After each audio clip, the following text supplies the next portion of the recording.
What's up, YouTube? Welcome to the weekly recap number 2. If you missed my first weekly recap video, I'm going to link it to you down below in the description box. But so far we put a bunch out, and I just kind of want to give you guys a little bit of insight as to how I wrote these songs, who they're about, what the stories are about, and what I did to produce the tracks as well. Hang with me and let's talk about another batch of songs.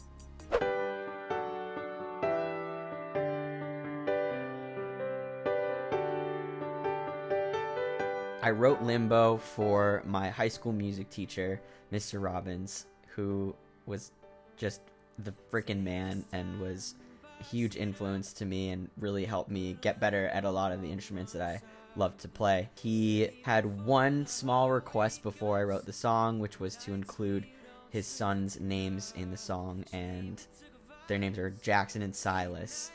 And I was like, what am I going to rhyme with these things? And I started writing the song, and I realized that the word virus kind of rhymed with Silas, and we are in the middle of a quarantine and a global pandemic. I was able to work a lyric about, what's going on. The main hook lyric in the chorus is, although we're playing Limbo now, I'm sure we'll all straighten out. And my thought behind that was, as in the game of Limbo, get under the bar and you duck and you bend your back and you go until you can't anymore and then you stand back up. That's the metaphor that I used for what's going on in the world right now. Now on to the track. The production behind Limbo, I wanted to keep it really straightforward. I just picked a nice piano sound and wrote a pretty piano part, and I wanted the lyrics to really be the standout thing in the song and have it be less about the track. It was a joy to write, and I love Mr. Robbins. He's the man, so I'm really happy that the song turned out the way it did and that I could give it to him.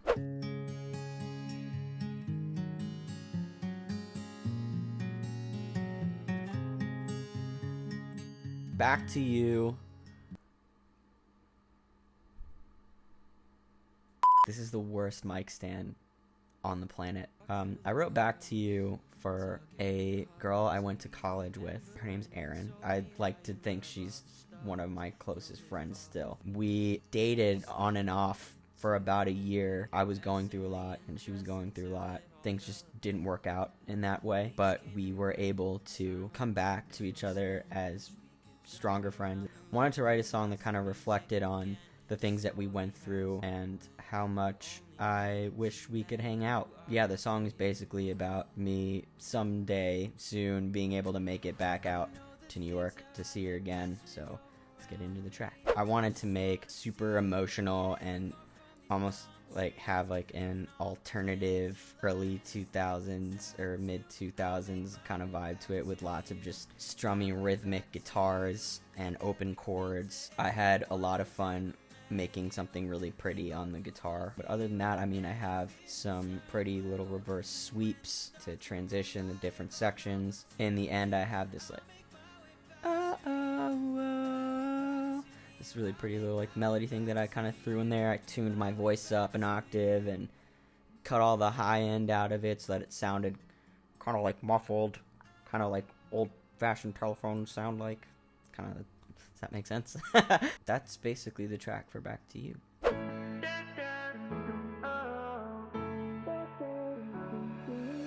I wrote Neverland for one of my best friends in the whole world. Her name's Jackie. We've been friends since we were about 6 weeks old. Our parents met on the sidewalk while we were in our strollers. They ended up having a conversation, and that led to lunch, which just led to a lifelong friendship. So I have a line in Neverland where I say how SAI had saved the nation. And SAI, quick story, was our Secret Agents Incorporated. It was our secret agent club where we would solve missions, and basically it was an excuse to harass our younger brothers into doing things for us. I just have so many wonderful memories with Jackie that I wanted to include. That song was so much fun to write. So anyway, let's get into the track. I definitely got a little stuck figuring out what direction I wanted to go in with it. Do I want to make this just a piano vocal, or do I want to make it a bop, a real track? And so I decided to go in the direction of making a real track. I wanted to keep it super lighthearted. I last minute decided to add a little hooky melody. The I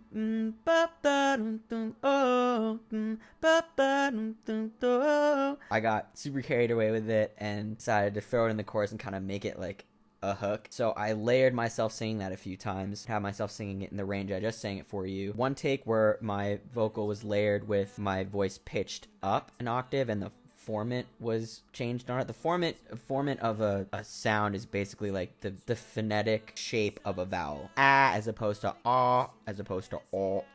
Those are all different formants of a vowel. So I messed with that to kind of make the vocals feel like they were bouncing around and just to sound cool. But yeah, and there's some super shimmery tremolo piano. Again, I hit it with the claps and the reverb rim shots and lots of sweeps. That's kind of my go-to thing with making a beat sound slick. But yeah, that's basically the track for Neverland.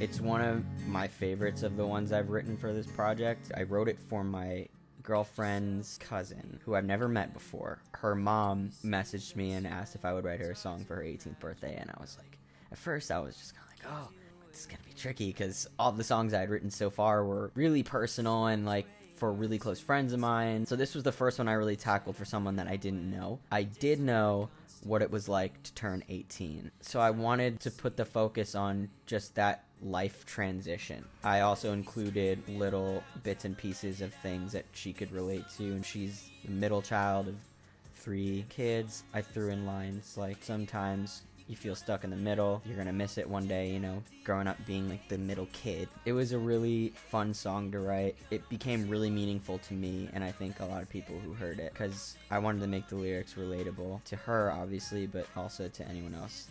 So let's talk about the track. It's just right up my alley in terms of the stuff that I released for myself. I wanted to go for like kind of a poppy anthem kind of feel. The it's like easy sing along, super catchy.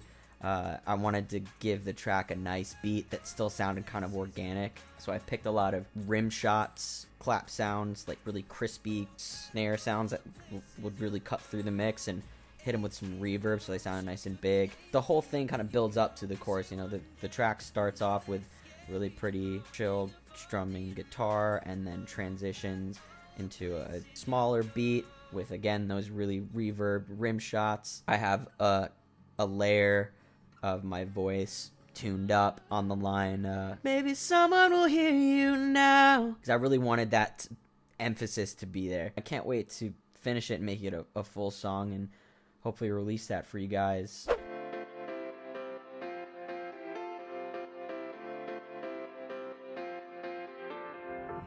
Listen to Your Heart was written for my cousin, Eleni. Shout out, Eleni, who I love so much. She's always liked EDM, and like my favorite type of music to listen to is EDM. So I wanted to make her like a dance track, which was really fun to make. It was the first like EDM kind of track that I made in the $10 song project. Wanted to make it a super lighthearted song about, basically she's about to move from Florida to Seattle, which has been like a big decision for her to make. I kind of wanted to just make the song about that journey she's taking to get there, literally, physically, and what she's had to go through in her heart to figure out that that's where she needs to be and wants to be. It's basically what the lyrics are about. All right, let's talk about the track. For this track, I again wanted to go for like a super boppy dance track. I was debating whether or not to make the drop this like big buzzy synth progressive house, progressive trance almost sounding drop, but I decided to go with something that leaned a little more on pop and to just go with some classic little plucky sounds. I drew some inspiration a little bit from one of my favorite DJ producers, EDX, and from a couple Martin Garrix tracks, actually. There are a lot of synths going on in there, and I always have to include piano in my house tracks, so it opens up with a super reverb, high frequency piano, kind of drives it into the chorus, which is a bunch of just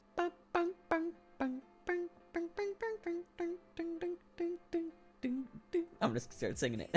And then in the second half of the chorus, I hit it hard with some pianos, some side chained pianos in the background to kind of brighten up the space surrounding the plucks. I had a really great time making that track. It was super fun, and I also just wanted to showcase that I could do more than just make like acoustic pop songs or just poppy songs. I can also do some dance music as well. That wraps up our week 2 recap. If you have any other questions about any of the songs I've gone over, feel free to drop a comment or to DM me on Instagram or wherever. Just hit me up. I'm more than happy to talk more in detail and in depth about any of these tracks. I've put out another bunch of songs since week 2 of the $10 songs have ended, so you can listen to all those on my SoundCloud or on this YouTube channel. Everything's up on this YouTube channel. I'm going to be releasing my second batch of $10 songs very soon, and I can't wait for you guys to hear all the newer stuff that I've been writing for this project. Thank you so much for watching this video. If you liked it, if you like me, subscribe to my channel. I love you guys. I hope you're all hanging in there and staying safe. Don't forget to wash your hands. Peace.